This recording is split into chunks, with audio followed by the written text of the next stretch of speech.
प्रातः स्मरामि ललितावदनारविन्दं बिम्बाधरं पृथुलमौक्तिकशोभिनासम् अकर्णदीर्घनयनं मणिकुण्डलाढ्यं मन्दस्मितं मृगमदोज्ज्वलफालदेशम् प्रातर्भजामि ललिताभुजकल्पवल्लिं रक्ताङ्गुलीयलसदङ्गुलीपल्लवाढ्यं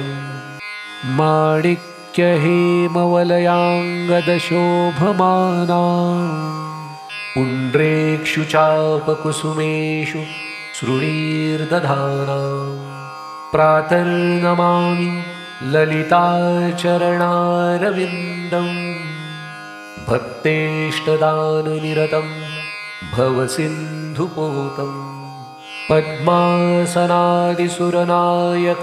पूजनीयं पद्माङ्कुशध्वज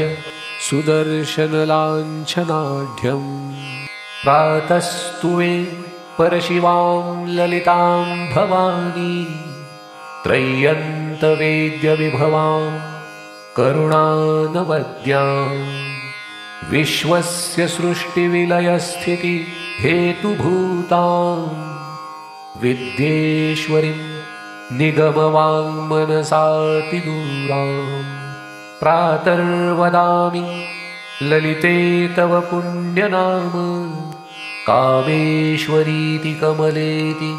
महेश्वरीति श्रीशाम्भवीति जगतां जननी परेति वाग्देवतेति वचसा त्रिपुरेश्वरीति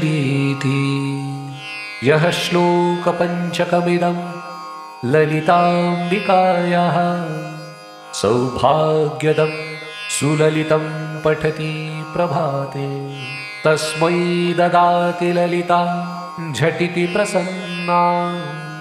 विद्यां श्रियं विमलसौख्यमनन्तकीर्तिम् इति श्रीललितापञ्चरत्नम्